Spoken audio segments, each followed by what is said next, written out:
اما بعد فاعوذ باللہ من الشیطان الرجیم بسم اللہ الرحمن الرحیم وقضى ربك الا تعبدوا الا اياه وبالوالدين احسانا اما يبلغن عندك الكبر احدهما او كلاهما فلا تقل لهما اف ولا تنهرهما وَقُلْ لَهُمَا قَوْلًا كَرِيمًا صدق اللہ مولانا العظیم وبلغنا رسولہ النبی الکریم الامین ونحن علی ذالک لمن الشاہدین والشاکرین والحمد للہ رب العالمین۔ محبت و عقیدت سے با آواز بلند درود پاک پڑھ لیجئے۔ الصلاۃ والسلام علیک یا سیدی یا رسول اللہ وعلی آلک و اصحابک یا سیدی یا حبیب اللہ۔ الصلاۃ والسلام علیک یا سیدی یا رحمت للعالمین وعلی آلک و اصحابک یا سیدی یا شفیع المذنبین۔ چند دن پہلے ہمارے ہر دل عزیز ہمارے بھائی جان، ہمارے کولیگ ہیں جناب ڈاکٹر نعیم صاحب، ان کے والد گرامی کا انتقال ہو گیا۔ تو آج کی ہماری جو یہ محفل ہے، اس محفل کو ہم ان کے ایصال ثواب کے لیے خاص کر رہے ہیں، اور اسی مناسبت سے والدین کے حقوق کے بارے میں اور ان میں بھی خاص کر والد کے کیا حقوق ہیں، اس حوالے سے چند معروضات آپ کے گوش گزار کرنے کی سعادت حاصل کروں گا۔ جب انسان دنیا سے چلا جاتا ہے تو پیچھے اس کے یہ دعا والا ہی سلسلہ رہ جاتا ہے، اور وہ ماں باپ بڑے خوش نصیب ہوتے ہیں کہ جن کے پیچھے کوئی دعا کرنے والی ان کی اولاد ہو، ورنہ جس تیزی سے زمانہ گزر رہا ہے اور جس ڈگر پر چل رہا ہے، آج ماں باپ اپنی مصروفیات کی وجہ سے اپنی اولاد کی ایسی تربیت کر ہی نہیں پا رہے کہ ان کے بعد ان کی اولاد کوئی ان کے لیے کار خیر کا باعث بنے۔ نبی مکرم رسول محتشم جان کائنات صلی اللہ علیہ وآلہ وسلم نے ارشاد فرمایا کہ اللہ رب العزت کسی بندے کا جنت میں درجہ بلند کرتا ہے۔ جب اس کا درجہ بلند ہوتا ہے تو وہ اللہ رب العزت کی بارگاہ میں عرض کرتا ہے کہ یا اللہ انا لی ھذا، یہ میرے لیے کہاں سے آیا؟ میں نے تو کوئی نماز نہیں پڑھی، کوئی نیک عمل اب کیا نہیں، کیونکہ یہ دار عمل نہیں ہے، یہ تو دار جزا ہے۔ تو جو میرے عمل تھے وہ تو میں گزار آیا، کر آیا، دنیا میں اپنا ایک وقت پورا کر آیا۔ اب جو یہ میرا درجہ بڑا ہے تو انا لی ھذا، یہ میرے لیے کس وجہ سے بڑھایا گیا ہے؟ تو اللہ جل مجدہ الکریم اس بندے سے ارشاد فرماتا ہے باستغفار ولدک، تیرے بیٹے نے تیرے لیے دعا کی ہے، اس دعا کی برکت سے ہم نے تیرا درجہ بڑھا دیا۔ نیک اولاد ایک صدقہ جاریہ ہے۔ انسان جب مر جاتا ہے تو اس کا عمل منقطع ہو جاتا ہے، جو کچھ اس نے کیا اب وہ اس نے قبر میں اسی کی جزا لینی ہے۔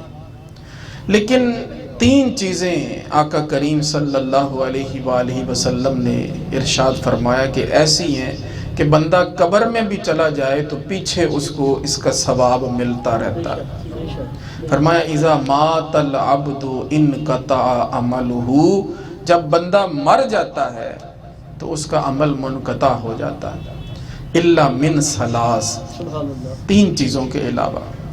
فرمایا علم ینتفع بہ، ایسا علم کہ جس سے لوگ نفع اٹھائیں۔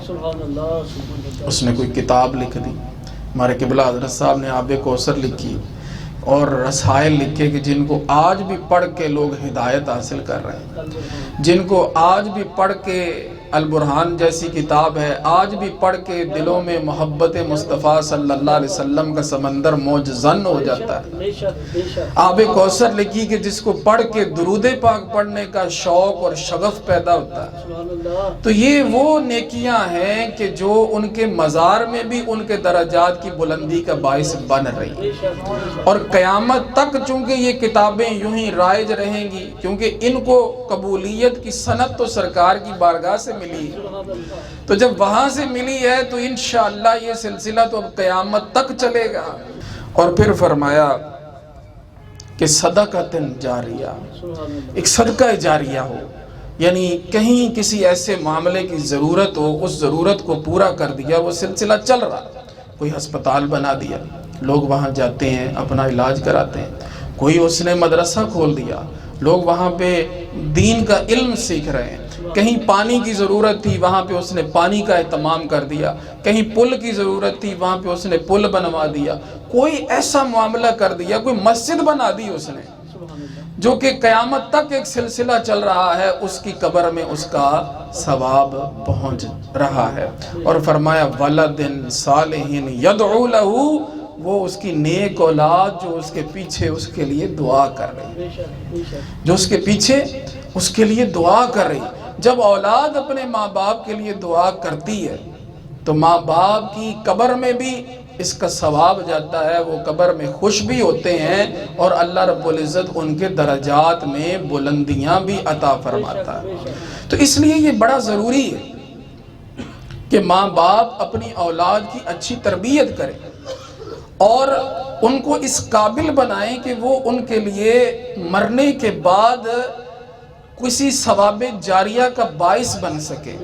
لیکن اب ہمارے ہاں معاملہ یہ ہے کہ ماں باپ نے یہ تو کیا کہ اپنی اولاد کے لیے بڑا کمایا، انہوں نے جو ہے ان کے لیے فیکٹریاں، کارخانے، ہر چیز ان کے لیے چھوڑی، لیکن ان کے لیے کوئی حسن ادب کا تحفہ ان کو نہیں دیا، ان کو کوئی دین کی تعلیم نہیں پڑھائی، تو پھر وہ ان کے لیے مرنے کے بعد کیسا دعا کا وہ اہتمام کریں گے جب ان کو یہی نہیں پتا کہ کرنا کیا۔ اب دیکھیں کہ ایک بندہ جب دنیا سے چلا جاتا ہے تو اس کے لیے اس کا جو ولی ہے وہ اس کا بیٹا ہوتا ہے، اور یہ آپ جانتے ہوں گے کہ جب بیٹے نماز جنازہ پڑھ لیں تو پھر دوبارہ نماز جنازہ کا انعقاد نہیں کیا جاتا۔ تو سب سے پہلا حق ہی یہ ہے کہ بیٹا جو ہے وہ اپنے باپ کا جنازہ پڑھائے، لیکن یہاں اب بیٹے کو جو ہے دنیا کے قاعدے کلیے تو اس کو آتے ہیں، لیکن اس کو نماز جنازہ پڑھنی نہیں آتی، اس کو یہ بھی نہیں پتا کہ یہ معاملات ہم نے کیسے کرنے ہیں، اور پھر ظاہری بات ہے کہ وہ دوسروں کے ایک سلسلوں پہ چلتا ہے، اور دوسروں کے معاملات جس طرح کسی نے کہا اسی طرح وہ لگ گیا۔ لیکن اگر وہ عالم ہوگا، اگر وہ دین کی سمجھ والا ہوگا، اگر اسے نماز جنازہ پڑھانی آتی ہوگی، تو وہ جب مصلی امامت پہ کھڑے ہو کے اشک بار آنکھوں سے اپنے رب کے حضور اپنے باپ کی مغفرت کے لیے دعا کرے گا تو رب کریم کتنی رحمت فرمائے گا اس پہ، رب کریم کتنی رحمت فرمائے گا۔ لیکن یہاں معاملہ ایسا ہے کہ اولاد بالکل دین کی تعلیم سے نا آشنا ہے۔ قبلہ حضرت صاحب رحمت اللہ تعالیٰ علیہ اپنی کتابوں میں بھی آپ نے ایک واقعہ لکھا اور اپنے بیانات میں بھی آپ یہ واقعہ سنایا کرتے تھے۔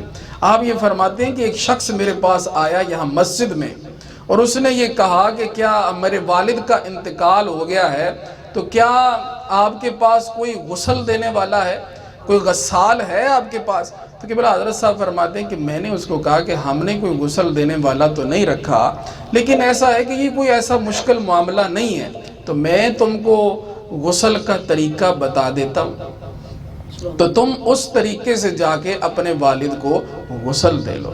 تو قبلہ حضرت صاحب فرماتے ہیں کہ وہ شخص غصے میں آ گیا اور وہ الٹی سیدھی باتیں کرتا ہوا مسجد سے وہ باہر نکل گیا کہ انہوں نے کوئی غسل دینے والا ہی نہیں رکھا۔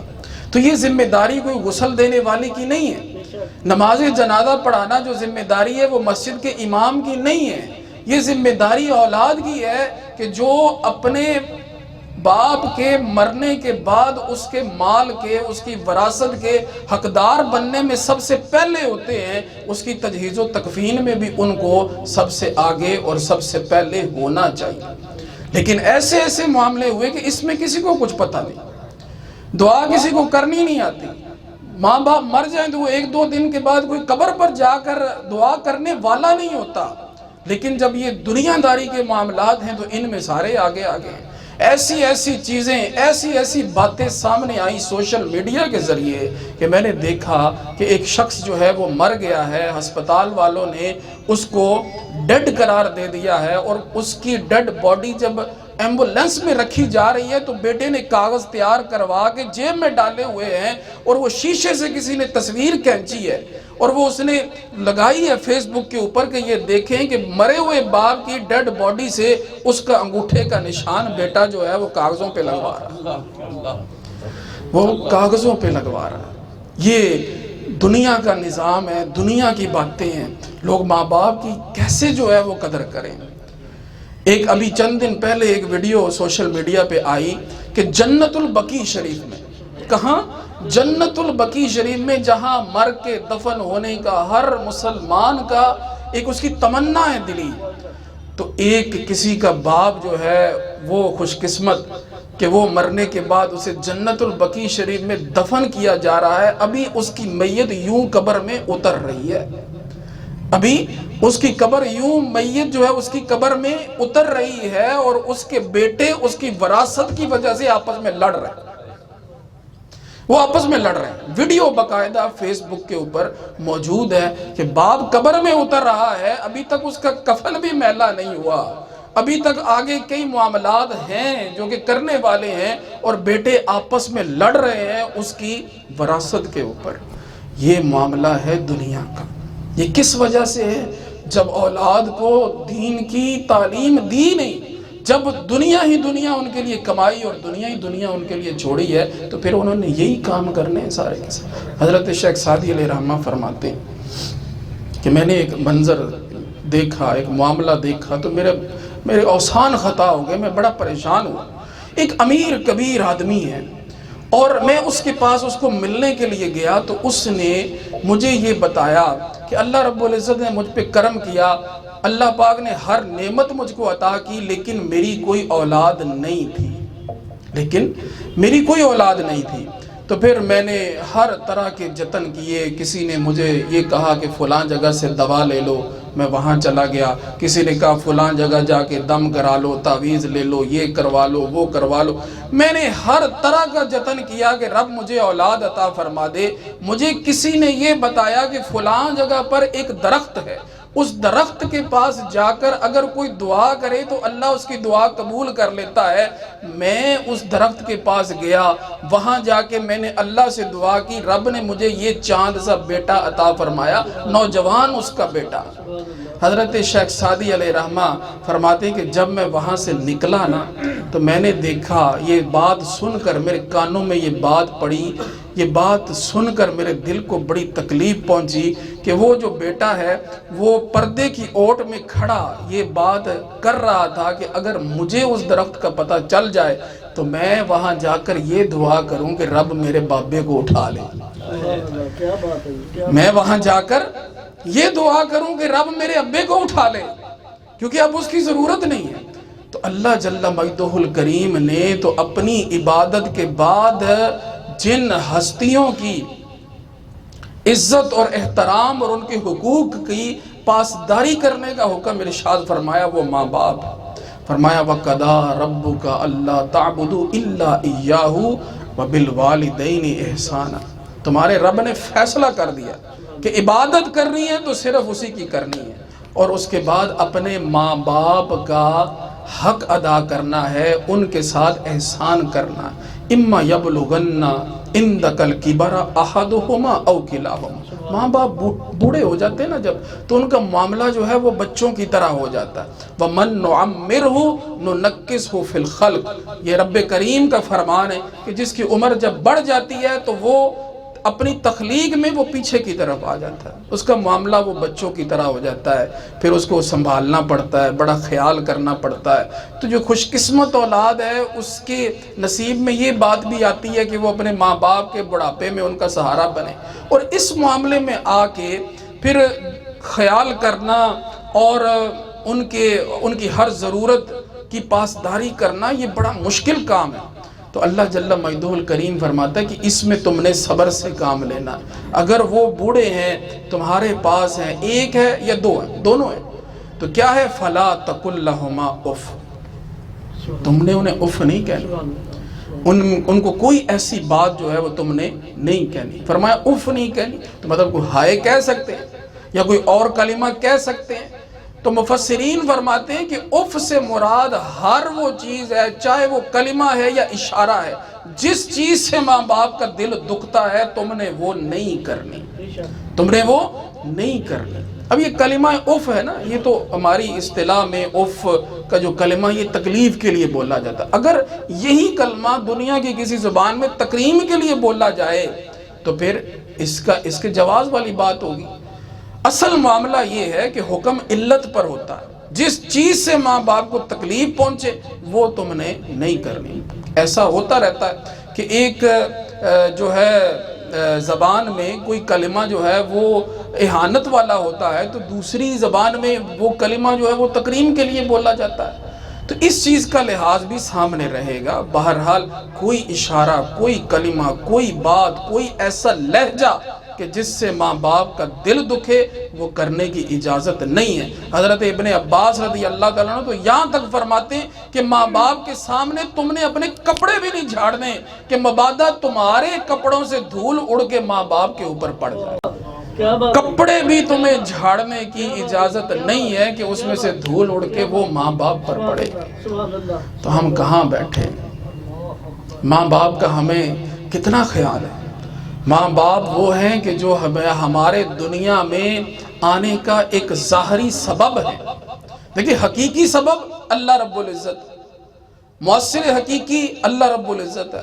اس کی قضا سے اور اس کے فیصلے سے ہم دنیا میں آئے تو اللہ نے فرمایا میری تم نے عبادت کرنی ہے۔ اور جو ظاہری سبب ہے دنیا میں وہ ماں باپ کے ذریعے بندہ آتا ہے، اللہ نے فرمایا ان کے سامنے تم نے اف نہیں کہنی اور ان کے ساتھ تم نے احسان والا معاملہ کرنا ہے، ان کا خیال رکھنا ہے۔ ایک حدیث ہے ابن ماجہ اس کو روایت کرتے ہیں، سندن یہ حدیث جو ہے اس میں ضعف پایا جاتا ہے، لیکن ظاہری بات ہے کہ فضائل اعمال ہیں تو اس حوالے سے میں یہ حدیث آپ کو سنانا چاہوں گا۔ ایک شخص نبی کریم صلی اللہ علیہ وآلہ وسلم کی بارگاہ میں حاضر ہوا اور اس نے عرض کیا کہ یا رسول اللہ صلی اللہ علیہ وسلم، میرا جو باپ ہے نا وہ میرے مال پر اپنا جو ہے حق جتاتا ہے، یعنی وہ میرا مال لے کے میری مرضی کے بغیر وہ خرچ دیتا ہے، وہ حق اپنا بنایا اس نے میرے مال پہ۔ تو آقا کریم صلی اللہ علیہ وآلہ وسلم نے فرمایا اس کے باپ کو بلاؤ۔ اب جب اس کے باپ کو بلایا گیا اور باپ اس کا آقا علیہ السلام کی بارگاہ میں حاضر ہو رہا تھا، رستے میں تھا جبرائیل امین سرکار علیہ السلام کی بارگاہ میں حاضر ہو گئے۔ عرض کیا یا رسول اللہ صلی اللہ علیہ وسلم، اللہ رب العزت فرماتا ہے کہ جب اس کا باپ آئے تو آپ نے اس کے باپ سے یہ پوچھنا ہے کہ وہ جب رستے میں آ رہا تھا تو اپنے دل میں وہ کیا بات سوچ رہا تھا جو ابھی تک اس نے زبان پر نہیں لائی، وہ کیا بات تھی جو وہ دل میں سوچ رہا تھا۔ نبی مکرم صلی اللہ علیہ وسلم کے پاس جب اس کا باپ حاضر ہوا تو آقا کریم صلی اللہ علیہ وسلم نے پہلی تو اس سے یہ بات پوچھی کہ تمہارا یہ جو بیٹا ہے اس نے دعویٰ کیا ہے تمہارے بارے میں کہ تم اس کے مال پر حق رکھتے ہو، تم اس کے مال کو استعمال کرتے ہو بغیر اس کی اجازت کے۔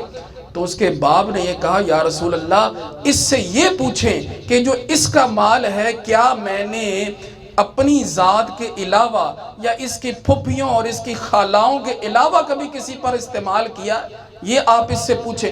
آقا کریم صلی اللہ علیہ وسلم نے فرمایا اب یہ معاملہ تو بعد میں ہوگا، پہلے تم یہ بتاؤ کہ تم جب رستے میں آ رہے تھے تو تم کیا سوچ رہے تھے۔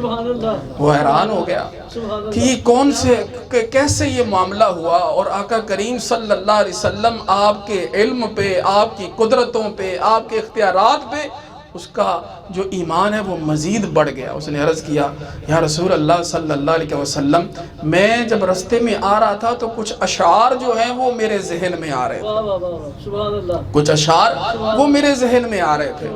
تو اب وہ اشعار ہیں, اب عربی تو چلے میں آپ کو نہیں سناتا, اپنے الفاظ میں میں اس کا ایک اردو ترجمہ جو ہے وہ آپ کو سناتا ہوں. وہ اشعار کیا ہے؟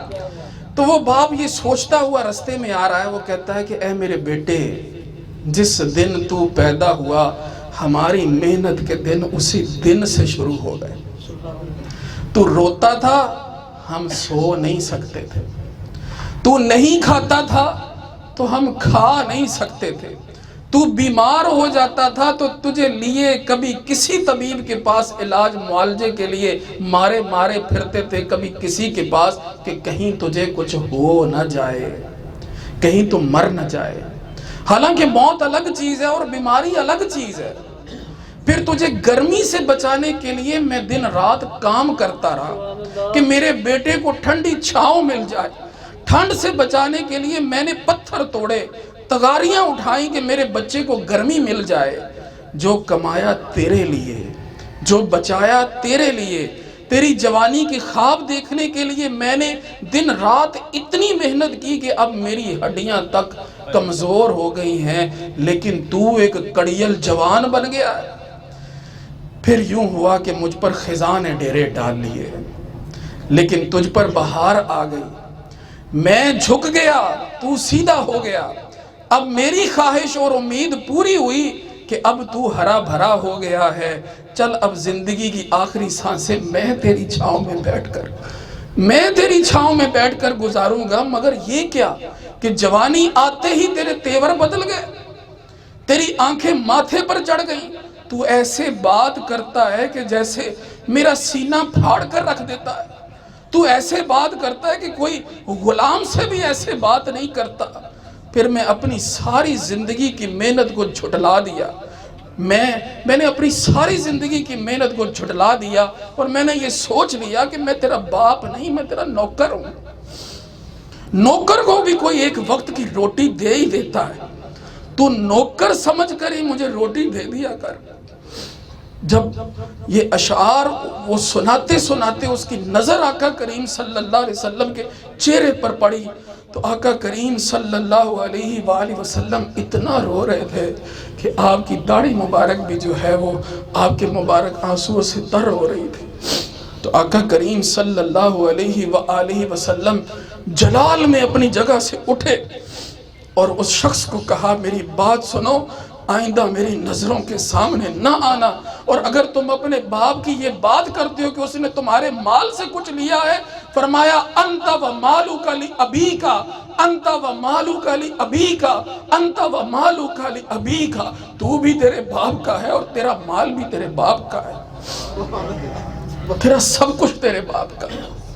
اب یہ جو فرمایا نا انت و مالک لابیک, تو مطلب یہ نہیں کہ باپ جو ہے وہ اپنی اولاد کے مال میں سے یوں جو ہے کہہ لے کہ اس کا کوئی حق بنتا ہے اور وہ مطلب زبردستی اس میں سے وہ سارے سلسلے وہ کرے.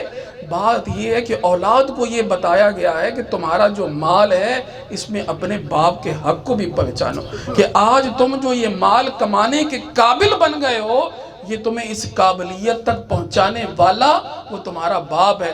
آج جو تم اتنی بڑی گاڑی پہ بیٹھے ہو, تم یہ دیکھو کہ کبھی تمہارا باپ سائیکل چلا کے کام پر جایا کرتا تھا اور آج تمہیں اس نے اس قابل بنایا ہے. لہٰذا اپنا مال خرچ کرتے وقت اس بات کا بھی خیال رکھو کہ ماں باپ کے حقوق کا بھی میں نے خیال رکھنا ہے. نبی مکرم صلی اللہ علیہ وآلہ وسلم نے ارشاد فرمایا نا کہ مجھے سب کے جو مال ہیں انہوں نے مجھے اتنا فائدہ نہیں دیا جتنا مجھے ابو بکر کے مال نے فائدہ دیا ہے. تو حضرت سیدنا ابو بکر صدیق رضی اللہ تعالیٰ عنہ کی آنکھوں میں آنسو آ گئے اور عرض کیا یا رسول اللہ ما آنا وَمَالِي إِلَّا لَكَ یا رسول اللہ، میں بھی آپ کا ہوں، میرا مال بھی آپ کا ہے۔ مطلب یا رسول اللہ یہ ساری بہاریں لگی ہی آپ کی برکت سے ہیں، آپ کی بدولت ہیں، تو اس بات کا خیال رکھنا ہے۔ یہ اولاد کی ذمہ داری ہے کہ جب وہ اپنا مال، جس کو وہ کہتا ہے نا میرا مال، تو بات یہ ہے کہ جو اس مال کو جب ماں باپ پر خرچ کرے گا، ان کے حقوق کا خیال رکھے گا، تو پھر کیا ہے، اللہ رب العزت اس سے راضی ہوگا۔ آقا کریم صلی اللہ علیہ وآلہ وسلم نے فرمایا کہ اللہ کی رضا چاہتے ہو نا، تو وہ تمہارے باپ کی رضا میں ہے، اور اگر اللہ کی ناراضگی سے بچنا چاہتے ہو تو اپنے باپ کی ناراضگی سے بچو، اپنی باپ کی ناراضگی سے بچو۔ لیکن آج اولاد کا کس قسم کا سلوک ہے اپنے ماں باپ کے ساتھ۔ حضرت سیدنا جلال الدین رومی علیہ رحمہ فرماتے ہیں کہ یہ جو ماں باپ کے ساتھ تم سلوک کرتے ہو نا، یہ ایک ایسی کہانی ہے جو لکھتے تم ہو، پڑھ کر تمہیں تمہاری اولاد سنائے گی، پڑھ کر تمہیں تمہاری اولاد سنائے گی۔ وہ ایک شخص تھا، اپنی بیوی کے پیچھے لگ کے اور پھر دنیا داری میں لگ کے اس نے یہ فیصلہ کیا کہ باپ کو پہاڑ سے نیچے گرا دیا جائے۔ اولاد بڑھاپے میں ماں باپ کا خیال تو کرتی ہے، لیکن یہ خیال اس طرح کا نہیں ہوتا جس طرح ماں باپ بچپن میں خیال کرتے۔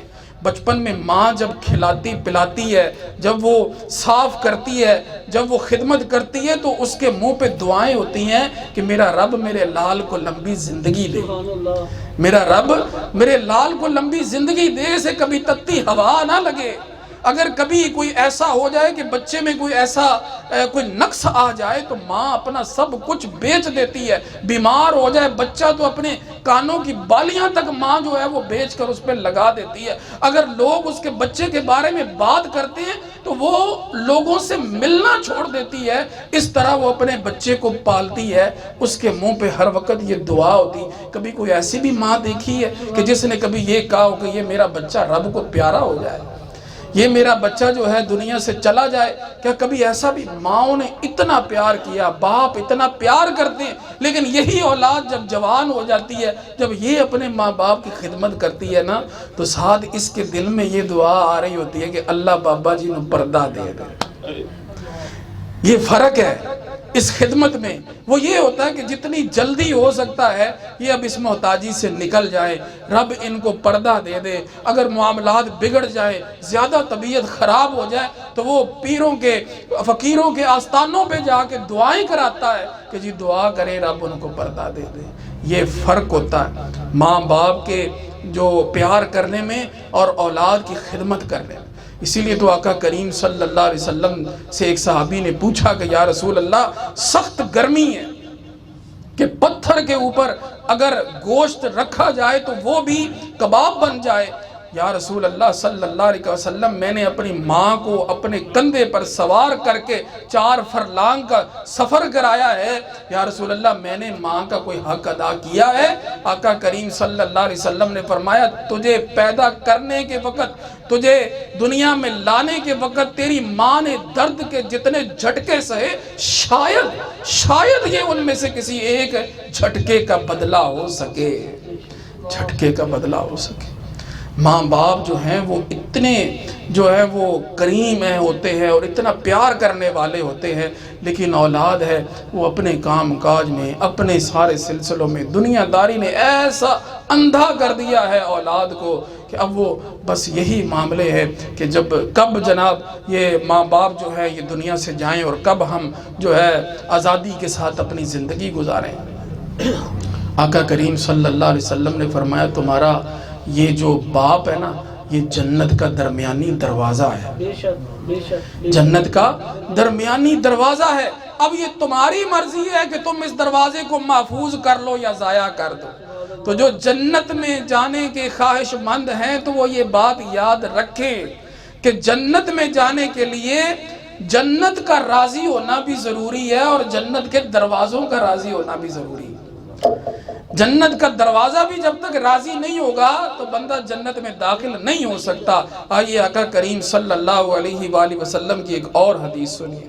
میرے کریم آقا صلی اللہ علیہ وآلہ وسلم نے من اصبح مطیعا للہ فی والدیہ، جس بندے نے اس حال میں صبح کی نا کہ وہ اپنے ماں باپ کے بارے میں اللہ کا فرما بردار ہے، کہ اللہ نے حکم دیا نا کہ ماں باپ کا خیال کرنا ہے، ان کے حقوق کی جو ہے وہ پاسداری کرنی ہے، جس نے اس حال میں صبح کی کہ وہ اپنے ماں باپ کے بارے میں اللہ کا مطیع اور فرما بردار ہے، تو آقا کریم صلی اللہ علیہ وآلہ وسلم نے فرمایا اصبح لہو بابان مفتوحان من الجنہ، وہ صبح اس کی ایسی ہے کہ جنت میں اس کے لیے 2 دروازے کھلے ہوئے ہیں، جنت میں اس کے لیے 2 دروازے کھلے ہوئے ہیں۔ وَإِن كَانَ وَاحِدًا فَوَاحِدًا، اگر ماں ہے اکیلی یا باپ ہے اکیلا تو پھر کیا ہے، ایک دروازہ کھلے گا، یعنی اس کے حق کی بھی وہ پاسداری کر رہا ہے تو پھر جنت کا ایک دروازہ اس صبح کو اس کے لیے کھلا ہوا ہے۔ فَمَنْ أَصْبَحَ عَاصِيًا لِلَّهِ فِي وَالِدَيْهِ اصبح لہو بابان مفتوحان من النار، جس بندے نے اس حال میں صبح کی کہ وہ اپنے ماں باپ کے بارے میں رب کا نافرمان ہے، یعنی اپنے ماں باپ کے حقوق کی پاسداری وہ نہیں کر رہا، تو سرکار نے فرمایا کہ اس کے لیے جہنم کے 2 دروازے کھلے، جہنم کے 2 دروازے کھلے ہوئے ہیں۔ تو ان کانا واحدن فواحدہ، ماں ہے اکیلی لیکن ماں کو تانے دے رہا ہے، ماں کو باتیں سنا رہا ہے، ماں ناراض ہے تو جہنم کا ایک دروازہ کھلا ہوا ہے۔ باپ ہے اکیلا اور باپ جو ہے وہ ناراض ہے، وہ اس کو باتیں کرتا ہے اور جو ہے اس کے حق کا خیال نہیں رکھتا، تو پھر جہنم کا ایک دروازہ کھلا ہوا ہے۔ اب ہوتا ہے نا، اولاد اپنے ذہن سے سوچتی ہے، وہ کہتی ہے کہ یہ ہمارا جو ایک موقف ہے، یہ ہمارے والد کا موقف جو ہے وہ اس کے برعکس ہے۔ کبھی ایسے ہو جاتا ہے نا کہ ماں باپ اور ایک نظام سوچ رہے ہوتے ہیں، بیٹا اور سوچ رہا ہوتا ہے، تو وہ یہ سوچتا ہے کہ ابا جی مجھ پہ ظلم کر رہے ہیں، ان کو میرا خیال ہی کوئی نہیں۔ وہ جو تمہیں دنیا میں لائے، جنہوں نے اتنا پیار کیا، جنہوں نے تمہاری روزی روٹی کا خیال کیا، جنہوں نے تمہارے لیے محنتیں کی، جنہوں نے اپنی جوانی جو ہے وہ تمہارے لیے پگھلا دی، گلا دی، وہ کیا تم پر ظلم کریں گے؟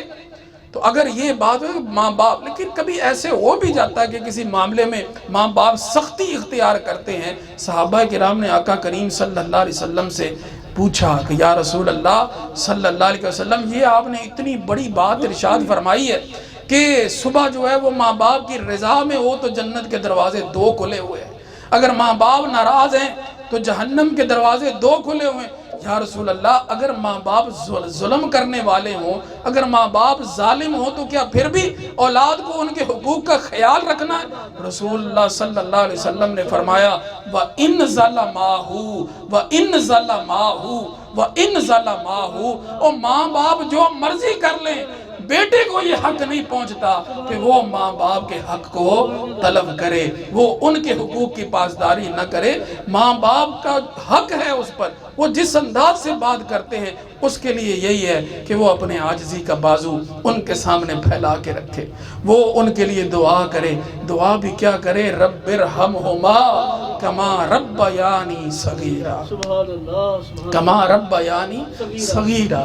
میں چھوٹا سا تھا، میرے ماں باپ نے مجھے پالا پوسا، میں کچھ بھی نہیں تھا، اگر ان کے یہ احسانات نہ ہوتے تو آج میں کچھ بھی نہ ہوتا۔ آج میں جو اتنا کچھ ہوں یہ میں ان کی وجہ سے ہوں۔ تو مولا انہوں نے، وہ میں چھوٹا سا تھا تو مجھ پہ رحم کیا، مجھ سے پیار کیا، میرا خیال رکھا، مجھے کھلایا پلایا۔ اے مولا تو آج میرے ماں باپ پر رحم فرما، آج میرے ماں باپ پر رحم فرما۔ تو جو کچھ بھی بندے کو ملتا ہے وہ ماں باپ کی خدمت میں ملتا ہے۔ اللہ جل مجدہ الکریم ہم سب کو اپنے ماں باپ کا فرما بردار بنائے اور ان کی زندگی میں بھی ان کا خیال رکھنے کی توفیق عطا فرمائے، اور ان کے اپنی زندگی میں ہمیں ایسا بننے کی توفیق عطا فرمائے کہ جب وہ قبر میں ہم ان کو دنیا میں یاد کریں تو وہ قبر میں خوش ہوں کہ پیچھے میں کوئی اچھی نشانی چھوڑ کر آیا ہوں۔ اور یہ ایک ذمہ داری بھی بنتی ہے ماں باپ کی کہ وہ اپنی اولاد کی اچھی تربیت کرے۔ آقا علیہ الصلوۃ والسلام فرماتے کہ حسن اخلاق سے اچھا تحفہ ماں باپ نے اولاد کو نہیں دیا۔ ماں باپ کی طرف سے اچھا تحفہ یہ، آپ جو کچھ بھی دیں، مال دیں، اسباب دیں، ہر چیز وہ کرے. ظاہری بات ہے کہ ایک دنیا کا نظام ہے, ایک دنیا کا سلسلہ ہے, یہ باتیں تو ایک بنی ہوئی ہیں کہ یہ آگے سے آگے سے آگے یہ سلسلے چلتے جانے ہیں. لیکن جو سب سے اچھا تحفہ ہے وہ حسن اخلاق ہے, اور اخلاق کا دائرہ کار بہت بڑا ہے, بہت بڑا ہے. اس میں بہت ساری چیزیں آتی ہیں. تو یہ کہ ہر لحاظ سے اولاد جو ہے اس کو جو ہے وہ ماں باپ کے لیے ایک صدقہ جاریہ بننا چاہیے, نہ کہ وہ یہ کہ گناہ جاریہ بن جائے, نہ یہ کہ وہ گناہ جاریہ بن جائے. قبلہ حضرت صاحب نے اپنی کتاب میں واقعہ لکھا, وہ ایک جدہ والا دوست, ایک ریاض والا دوست, تو وہ کیا ہے, وہ ایک دوسرے کو خواب میں آیا اپنے مرنے کے بعد. اس نے کہا کہ مجھ پر ایک احسان کرو, مسئلہ یہ ہے کہ میں نے اپنی اولاد کو ٹی وی لے کے دیا تھا, میں نے اپنی اولاد کو ٹی وی لے کے دیا تھا, اب میں قبر میں ہوں, اب پیچھے جب میری اولاد ٹی وی لگاتی ہے, پر یہ باتیں ہوتی ہیں نا, چلیں 10 دن گزارے, 20 دن گزارے, 40 دن گزارے, اور اس کے بعد پھر جو ہو رہا ہے, ظاہری بات ہے کہ اب وہ باپ کے ترکے پر, باپ کی وراثت پر, باپ کے دیے ہوئے پر اب موجیں تو کرنی ہے نا. پھر وہ تو باپ سے, جو باپ کے ہوتے ہوئے تو کچھ لحاظ ہوتا ہے, وہ بھی ختم ہو جاتا ہے, وہ بھی ختم ہو جاتا ہے. تو پھر وہ کیا دیکھتے ہوں گے, کیا سلسلے چلاتے ہوں گے. اور اب تو حالات یہ ہے کہ ہر بندے کی جیب میں ٹی وی آ گیا, جیب میں ٹی وی آ. ہمارے قبلہ حضرت صاحب تو ٹی وی سے سخت نفرت فرماتے, سخت نفرت فرماتے. اس گھر میں آپ جانا پسند نہیں کرتے تھے کہ جس گھر میں ٹی وی ہو. تو پھر کیا ہے, وہ اس کو اپنے دوست کو خواب میں ملا کہ میں نے اپنی اولاد کو ٹی وی لے کے دیا. تو اب کیا ہے, میں قبر میں ہوں, جب وہ ٹی وی پہ کوئی فلم, کوئی ڈرامہ, کوئی گانا, کوئی ڈانس, کوئی رقص, کوئی دیکھتے ہیں, تو مجھے قبر میں اس کا عذاب ہوتا ہے. جاؤ جا کے میرے بیٹے کو یہ بات بتاؤ, اور یہ ہے کہ مجھے اس عذاب قبر سے خلاصی مل جائے. اب وہ دوست, اس نے ٹکٹ کرائی, وہاں پہنچا, جا کے اس نے اس کے بیٹے کو بتایا کہ یوں مجھے خواب آیا. اب وہ بیٹا فرما بردار تھا, اسے اپنی غلطی کا احساس ہو گیا, لایا گھر سے اٹھا کے ٹی وی, اور اس نے باہر سڑک پہ رکھ کے اس کو توڑ دیا. اب اس کے بعد پھر وہ دوست کو زیارت ہو گئی. اس نے کہا کہ تم نے مجھ پہ بڑا احسان کیا ہے, یہ جو تم نے کام کیا, اللہ رب العزت نے اس کی برکت سے وہ جو عذاب اس ٹی وی کی وجہ سے مجھ کو قبر میں ہو رہا تھا, اس سے مجھے جو ہے وہ اللہ رب العزت نے چھٹکارا عطا فرما دیا ہے.